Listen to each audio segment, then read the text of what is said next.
Now we go to Crimes of the Future, and this, Sean, you saw this at cinema. I did see this at the cinema. This is David Cronenberg back on David Cronenberg style form, because even the synopsis of this film sounds like it's like early 80s David Cronenberg as opposed to History of Violence David Cronenberg. So it sounds like Videodrome type of David Cronenberg. So if okay, let me try and give a brief synopsis from what I've understood about this film. This is set in a future where humans don't feel pain anymore, and now what they do for entertainment, it's a bit like, in the olden days where you would go to the Colosseum and you would watch, like, people get mauled by lions. It's basically, it's like an exhibition, so they've got these machines where I wouldn't say there's no pain.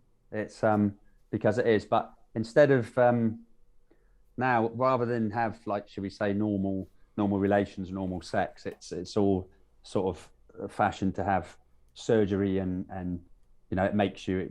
It's like the new turn on. The new turn on, yeah. So people get, and I mean, there's a few minutes in it where people are talking about surgery, and you can see they're starting to get really sort of amorous, when they're just talking about it, and it's like an art exhibition as well. So okay, and they grow new organs and things, and they've got these pod things that can do operations and stuff, and everybody watches them, and you get pretentious people with cameras and all video in and saying, oh yes, and and then the after parties where they're all like smoking and then you've got a couple of ladies that just it is just totally weird and bizarre.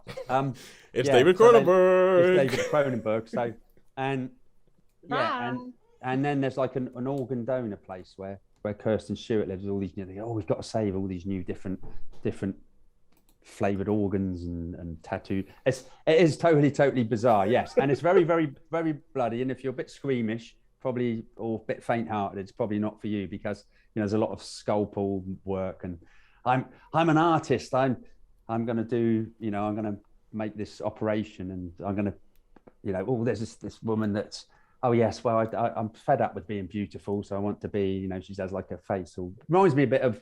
I used to read the 2000 AD, and there was this thing called Otto Sump's Ugly Clinic, where he used to make people ugly. But anyway, yeah. So yeah, it's really, really bizarre. I think the cinematography is really, really interesting as well, and it's not like modern stuff. It's like the pods and the chairs and all that are all very, very weird, and have got very, very weird movements, and it's all very bony, and it's just bizarre, and all these artists vying for, we can do this, we can do that.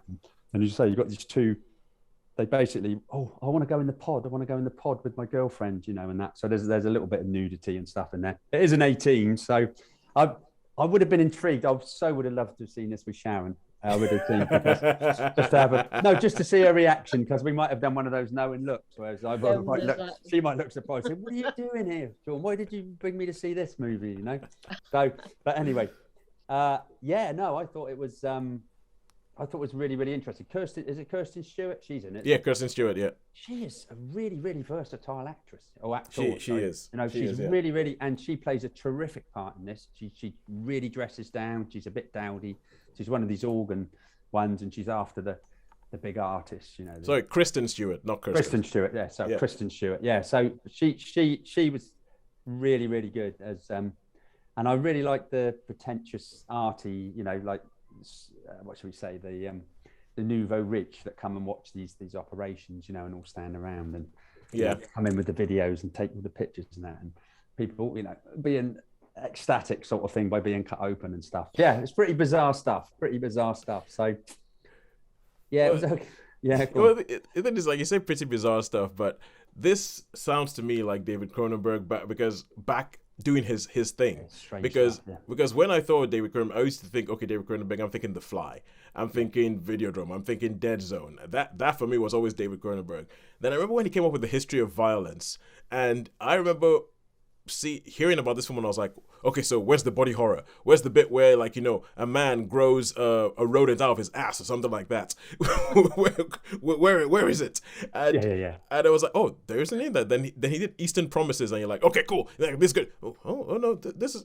what is going on here? What is going on with this dude? That he seems to. I even remember like in the 90s, Existence, where they had like a bone gun that shot teeth at people, and that is what I think of when I think of David Cronenberg. And he does seem to have a fixation with bony things. I don't know why. Yeah. It's like he does like his bones. I mean, the furniture was like bones. It looked like some sort of wooden bones which would move while you're eating and stuff. And there'd be all this like while you're eating your bits and bobs, and the chair would be like tapping you on the head and stuff. And look at Sharon's face. So it's just totally. That's going to put you off. Yeah. What is that chair about? You know what I mean? And we can eat in plastic. Change the whole. Don't want to interact with my furniture. Thanks. No, that's it. It's bizarre. It's a bizarre thing. You think, what is that? You know what I mean? You see, it's bizarre, but in a reassuring way. I'm kind of like, oh yes, he's back. Now I know what I'm getting again, because when he was making all these films, which are really good, like I love History of Violence and Eastern Promises, those are really, really good films.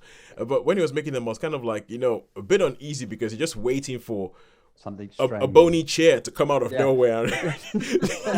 you're just waiting for the fact where you think this is a film about Russian mobsters in London, and it turns out, oh no, it's actually all taking place in an alien's gut. And now this sounds like, yes, okay, cool, we know what we're getting from him again. But how many stars would you give this one? Okay, so this one. It was, as I say, it was full of gore and not for the squeamish and the faint-hearted, but people like the bizarre, a bit like me, a bit weirdy sort of stuff. But I will give this, I wasn't like wowed by it, so this will be a standard 3. I'll give this one a 3-star. So it wasn't bad, but it wasn't amazingly good, but it was interesting and quite visually strange. well, you see, now that's the thing. I would expect at least visually strange from David Cronenberg, though. At least something interesting, if disgusting. Yeah. that's my David Cronenberg. Interesting, if disgusting. That's my 3-word review of David Cronenberg. But anyway,